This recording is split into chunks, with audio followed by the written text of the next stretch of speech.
বসিরহাটে ভোটের আগে বাড়ছে রাজনৈতিক চর্চা। তৃণমূল প্রার্থী সুরজিৎ মিত্র বিজেপি প্রার্থী ডক্টর সৌর্য ব্যানার্জির বিরুদ্ধে ভুয়ো ডাক্তার ইস্যুতে সরব হয়ে তার বৈধতা নিয়ে প্রশ্ন তোলেন এবং রেজিস্ট্রেশন নম্বর প্রকাশের দাবি জানান। মনোনয়ন পত্রে ত্রুটির অভিযোগও তোলেন তিনি। এদিনই চিকিৎসক ডক্টর বিনয় কুমার মেটিয়া তৃণমূল কংগ্রেসে যোগ দেন, যা নিয়ে রাজনৈতিক উত্তাপ আরো বাড়ল বসিরহাটে।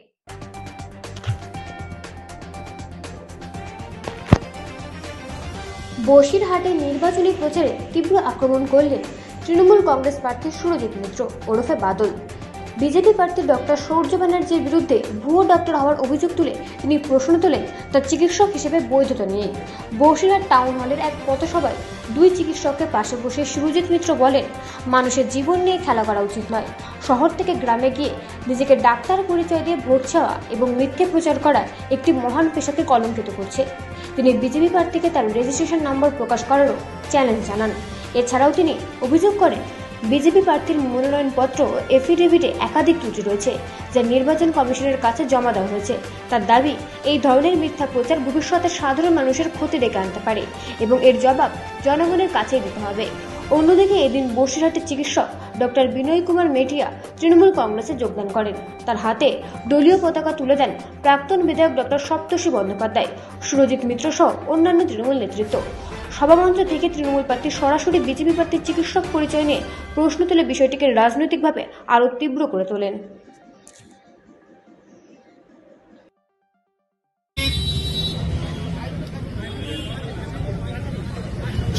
সর্বভারতীয় তৃণমূল কংগ্রেসের উপস্থিত নেতৃবৃন্দ, কর্মীবৃন্দ এবং সমর্থক, এদের সামনে আজকে এই যে বসিরহাট টাউনের পথের সভায় আমি এসে তৃণমূল কংগ্রেসের যে পতাকা গ্রহণ করলাম।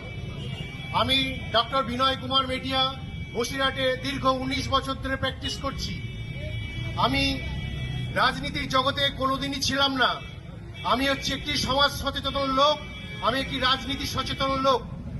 আমি কোনোদিন কোনো রাজনীতির ব্যানারে কোনোদিন পতাকা হাতে কোনোদিন কোথাও যাইনি। তাহলে আজকে হঠাৎ কারো কিছু পরামর্শ ছাড়াই নিজের উদ্যোগে এখানে এসে তৃণমূলের পতাকাটা গ্রহণ করলাম। কেন? কি কারণে? এর কারণ হলো, আমরা হচ্ছে সমাজ সচেতন লোক। আমরা দেখেছি, এই যে ছোট করে বলি, এখানে যেই যে এসআইআর করে প্রচুর মানুষ, লক্ষ লক্ষ মানুষের নাম বাদ দিল, এই জিনিস একটা সামাজিক সমস্যা। এ শুধু রাজনৈতিক সমস্যা না, এই সামাজিক সমস্যা মোকাবিলা আমাদের করতে হবে একসাথে। কার সঙ্গে করতে হবে?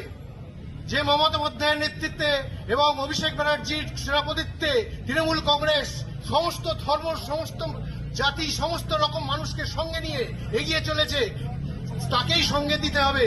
ততই তো মনে হবে আমাদের যে আমরা মানুষের সঙ্গে আছি। সেই কারণে আজকে আমি যোগদান করলাম। আর একটা ছোট করে বলি, ডক্টর সপ্তর্ষি ব্যানার্জি আমাদের 21 সালের বিধায়ক, উনি আপনাদের সব ব্যাপারটা বলেছেন। এই যে সৌর্য ব্যানার্জি বিজেপির হয়ে দাঁড়িয়েছেন, আমি একটা ডাক্তার হিসেবে বলছি, বহু ডাক্তার, বহু পেশেন্ট লোক, বহু লোক, বসিরহাটের বহু মানুষ যারা আমাকে চেনেন, প্রতিদিন এসে আমাকে জিজ্ঞেস করছেন, আচ্ছা ডাক্তারবাবু আপনি বলুন তো, উনি সত্যি না ভুয়ো? এরা বলছে সত্যি, এরা বলছে ভুয়ো। আমি তো ধন্দে, দেখি এরা বলছে ঠিক, এরা বলছে ভুল। আপনি ডাক্তারবাবু, আপনি তো কিছু বোঝেন নাকি? বলুন। এখন দেখো, যারা ডাক্তারবাবু রেজিস্ট্রেশন করে তাদের কি হয়? শুধু একটা মেডিকেল কলেজে পড়াশোনা করলেই ডাক্তার হয়ে যায় না। ডাক্তার হতে গেলে তার একটা রেজিস্ট্রেশন নাম্বার দরকার, তবেই সে ডাক্তারি করতে পারে এবং নিজেকে নামের আগে ডাক্তার লিখে ডাক্তারি প্র্যাকটিস করতে পারে। কিন্তু ঠিক যেমন একটা, আপনি ধরুন গাড়ি চালানো শিখেছেন, গাড়ি চালানো শিখেই আপনি চালিয়ে দিলেন গাড়ি, হবে তো? আপনাকে ড্রাইভিং লাইসেন্স নিতে হবে। আপনি একটা উকিল হয়েছেন, আপনি বার কাউন্সিলের নাম নেই, আপনার রেজিস্ট্রেশন নাম্বার নেই, আদালতে গিয়ে ওকালতি করবেন, সে কি হয় নাকি? যাই হোক, আমি ওদের কথা শুনলাম, দেখলাম, ওয়েস্ট বেঙ্গল মেডিকেল কাউন্সিলে সার্চ করলাম। আপনারা করতে পারবেন, West Bengal medical council doctor search বলে গুগলে মারবেন, দেখতে পাবেন। সেই নামে যে কোনো নাম দিলেই হয়। এর জন্য কোনো ওটিপি লাগে না, এর জন্য কোনো ইউজার আইডি লাগে না, পাসওয়ার্ড লাগে না, শুধু নাম দেবেন। অথবা আপনি সারনেমও দিতে পারেন। সারনেম দিলে ওই সারনেমে যত ডাক্তারবাবু আছে লিস্ট চলে আসে, রেজিস্ট্রেশন নম্বর সহ, এবং তাদের ঠিকানা লেখা থাকে। এই ওয়েস্ট বেঙ্গল মেডিকেল কাউন্সিলে থাকে, আর এছাড়াও আরেকটা জায়গায় থাকে ন্যাশনাল মেডিকেল কাউন্সিলে, যেটা আমাদের ডাক্তারবাবু বলেছেন, সেখানেও সার্চ করলে আরো সহজে পাওয়া যায়। সেখানে ইয়ার অফ পাস দিলেও পরে তার জন্য কোনো ওটিপি লাগে না, কিছুই লাগে না। আমি এই 10 দিনে ওদের পথসভায় পার ডে 10 কোটি করে টাকা বেড়ে যাচ্ছে।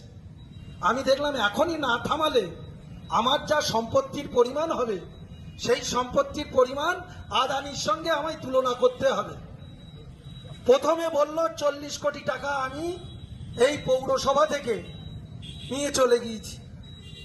আমি আমার ছোট ভাই রানা যখন খবরটা দিল যে দাদা তোমার 40 কোটি বলেছে আছে, বললাম কালকের ওদের একটা পথসভা শুনিস, শুনে কত বাড়লো সেটা বলিস। তারপরের দিন আমার ভাস্কর বলছে হরিশপুরে পথসভা হয়েছে, 75 কোটি টাকা, 75 কোটি টাকা মেরে দিয়েছি। তারপরের দিন থানার সামনে আমার শ্বশুর মশাই বলছে 100 কোটি টাকা মেরে দিয়েছি। পার ডে এরা 20 থেকে 25 কোটি টাকা আমার উপরে চাপিয়ে যাচ্ছে। তা আমি এদেরকে না থামালে আর হচ্ছে না, এত টাকা রাখার জায়গা নেই। আমি সেই কারণেই আজকে এসেছি আপনাদের সামনে বলতে। সুভাষবাবু, যিনি বিজেপির প্রথম দিনের সৈনিক, সম্মান করি আমি ওদের। এখানে অনেক বিজেপি আছে, এখানে প্রদীপ দা আছে, প্রদীপ রায়, এই 9 নম্বর ওয়ার্ডের এক্স কাউন্সিলর। প্রদীপ দাকে দিতে পারতেন। যে একটা ভোটে লড়বে একজন এমন প্রার্থী হওয়া উচিত যে অন্তত পার্টিটা করেছে, যে পার্টিটাই করলো না। কিছু দিয়ে টিয়ে বোধহয় এই ব্যবস্থাটা হয়েছে। আর বসিরহাটের মানুষকে বোকা বানানোর জন্যে প্রতিদিন 4টে করে লোক, 4টে করে গাড়ি বিভিন্ন জায়গায় যাচ্ছে, বিভিন্ন ধর্মীয় সুরসুরি দিয়ে রাস্তায় বসে পড়ছে, বসে পড়ে বলছে আমায় মারধর করা হয়েছে। কোনো জায়গায় মারধর করছে না।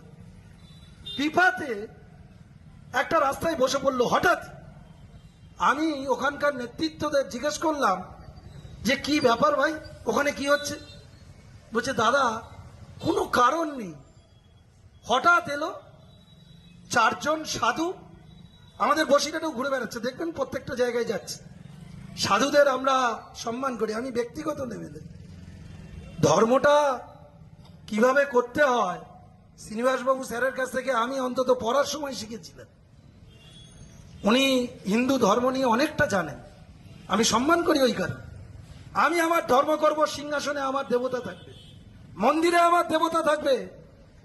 নামাজ যারা পড়েন, মসজিদে গিয়ে নামাজ পড়েন, তার জন্য তৃণমূলের ব্যানার ব্যবহার করতে হবে না। কিন্তু ওরা কি করে? ধর্মটাকে ব্যবহার করে। আমি সেই জায়গা, এটা ঠিক হচ্ছে না। আপনারা বিজেপি পার্টির অনেক লোক আছে, অনেক ভালো ভালো নেতৃত্ব আছে, আমি যাদের চিনি জানি। অনেকে এরকমও আছেন, ডাক্তার সপ্তর্ষি ব্যানার্জিও জানেন, তৃণমূল কংগ্রেসের ম্যাক্সিমাম লোক জানেন। বসিরহাটে যারা বিধানসভা লোকসভাতে ভোট দেন না, কিন্তু সারা বছর তৃণমূলের নেতারাই, তৃণমূলের কর্মীরাই আপনাদেরকে বাঁচিয়ে রেখেছেন, এবং কোনো প্রয়োজনে অপ্রয়োজনে তাদের কাছেই যেতে হয়। আমরা সেটাকে কিছু মনে করি না। আমি জান এপিটোপিটে লিখলেন সৌর্য ব্যানার্জি, অথচ ব্যালটে দেখবেন লেখা আছে ডক্টর সৌর্য ব্যানার্জি। আমি এই প্রশ্ন করেছিলাম আমার তরফ থেকে, ইলেকশন চিফ ইলেকশন এজেন্ট গিয়েছিলেন, যখন চার্জ করলেন যে এটা কি করে সম্ভব।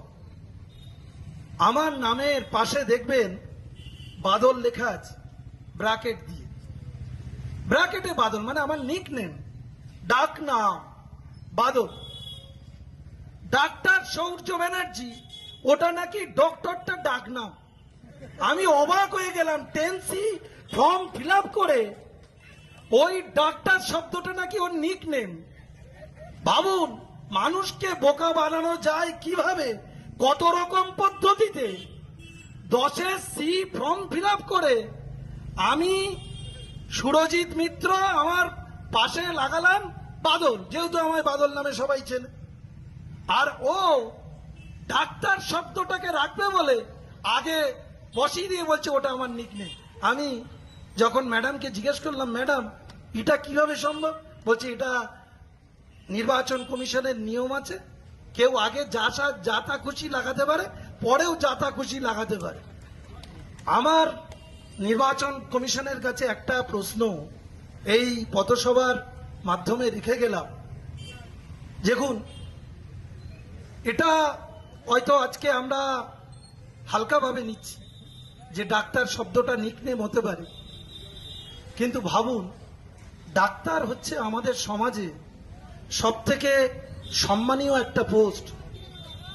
সেই পোস্টটাকে যারা কলুষিত করলো, আজ পর্যন্ত ভারতবর্ষের কোন নির্বাচনে কেউ কোনোদিন এইভাবে এই শব্দটাকে অসম্মানিত করেনি। এই ছেলেটি যেভাবে অসম্মানিত এবং অপমানিত করলো ডাক্তারি সমাজটাকে, এদের বিরুদ্ধে ব্যবস্থা নেওয়া উচিত। কত বড় উদ্যোগ! একটা ডাক্তার যাকে আমি ভগবানের দরজা দিয়েছি, সে সেই শব্দটাকে নিকনেম হিসেবে ব্যবহার করছে। ভোট কি বালাই! ভোটে জেতার জন্যে যদি শুধু সৌর্য ব্যানার্জি থাকে তাহলে ভোটে যেতে যাবে না। মানুষ কেচ্ছা করবে, মানুষ সুপ্রিম ডায়াগনস্টিক সেন্টার ঘিরে ফেলতে পারে, সেই ভয়তে নিকনেম ডাক্তার হয়ে গেল। সৌর্য ব্যানার্জি লিখে এপিটাপিট করে জমাও দিয়েছিলেন।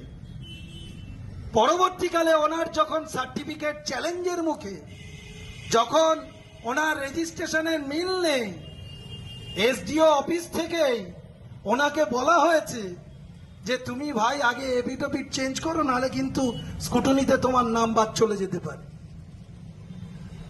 ছুটতে ছুটতে গিয়ে এপিটাপিট চেঞ্জ করে নিয়ে এসছে নিচে থেকে। মৌরিদের কাছে জিজ্ঞেস করুন, আমার ল সেলের কাছে জিজ্ঞেস করুন, বলে দেবে। বলতে চাইছিলাম না এসব কথাগুলো, কারণ ব্যক্তিগত আক্রমণ করে তৃণমূল কংগ্রেসকে ভোট করতে হবে, এখনো এই রকম সিচুয়েশন তৃণমূল কংগ্রেসের আসেনি। কিন্তু লাগাতার মিথ্যে অপপ্রচার, মিথ্যের যে বেসাদি, মানুষকে বিভ্রান্ত করা। চারটে ছবি দিয়েছে, একজন মা তুলসীতলায় বাতি দিচ্ছে, কাঁদছে অজরে। বিভিন্ন জায়গায় ছবিটা নিয়েছে, বাচ্চা কাঁদছে। কেন না, তৃণমূল কংগ্রেস যদি আবার ক্ষমতায় আসে, মায়েরা সুরক্ষিত থাকবে না, বাচ্চাদের রাস্তায় দাঁড়িয়ে কাঁদতে হবে। আর আমি বলছি, ডাক্তারবাবু আপনি যদি আর বেশি দিন ডাক্তারি করেন, তা বসিরহাটের কোনো মানুষের আর হৃৎপিণ্ড ঠিক থাকবে না, সবার কিছু না কিছু ডিস্টারবেন্স তৈরি হয়ে যাবে। তার থেকে ডাক্তারিটা বন্ধ করুন। ডাক্তারবাবু বলছিলেন, আর একটা তথ্য দিই, আমার ডাক্তার 2021 সালে যখন এপিটোপিট ভরেছিলেন, তারও কপি আমার কাছে আছে। তিনি সেখানে লিখেছিলেন ডাক্তার সপ্তর্ষি ব্যানার্জি, তিনি লিখতে পারলেন, আর আপনি লিখতে পারলেন না। আর একটা ঘটনা জেনে যান, কত ঘটনা জানাবো, কি দুঃসময়। এখন ভাবছি, আমি রক্ত পরীক্ষা করতে গিয়েছিলাম সুপ্রিমে, সৌর্যকে বলেছিলাম ভাই আমার একটু রক্ত পরীক্ষা করে দিবি, তোর নতুন ডায়াগনস্টিক সেন্টার। তা আমি গিয়েছিলাম ওর রক্ত পরীক্ষা কেন্দ্রে। আমার সুগার পেশেন্ট, আমি এমনি চিন্তা করলে সুগার বাড়ে, সেই জায়গায় দাঁড়িয়ে ও আমার ক্রিয়েটিনিন, যে লিভার মানে কিডনির যে পরীক্ষা, সেই পরীক্ষায় তার ফল বেরিয়েছে 8, মানে আমার মরে যাওয়ার কথা, ডায়ালিসিস হওয়ার কথা। আমি ওই রিপোর্ট নিয়ে অ্যাপেলোতে ডাক্তার সুবীর রায়ের পেশেন্ট, আমি ডাক্তার সুবীর রায়ের কাছে দেখাতে গিয়েছি। দেখাতে গিয়ে ডাক্তার সুবীর রায় আমায় বলছে এই ঘরের থেকে আর বেরোবে না। ভাস্কর ছিল আমার সাথে। আমি বললাম কেন ডাক্তারবাবু, কি হয়েছে? আমি অত মেডিকেল টার্মস বুঝবো না। আমি জিজ্ঞেস করলাম ব্যাপারটা কি। বলছে যা এই রিপোর্টে আছে তোমাকে দেখে আমি তো অবাক, এখনো ডায়ালিসিস কেন? আমি বলছি কি বলছেন, ডায়ালিসিস? সাংঘাতিক ব্যাপার। তারপর উনি আমায় অ্যাপেলোতে পরীক্ষা করালেন, পরীক্ষা করিয়ে এলো 0.5।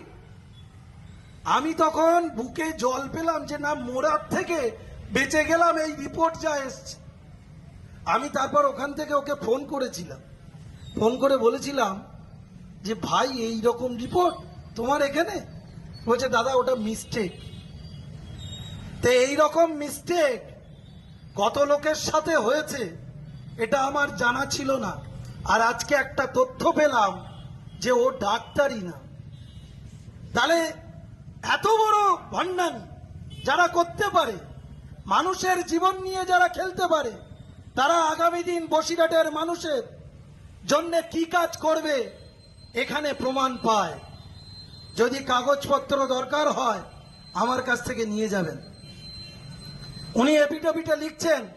ব্যুরো রিপোর্ট, রাত দিন নিউজ নেটওয়ার্ক।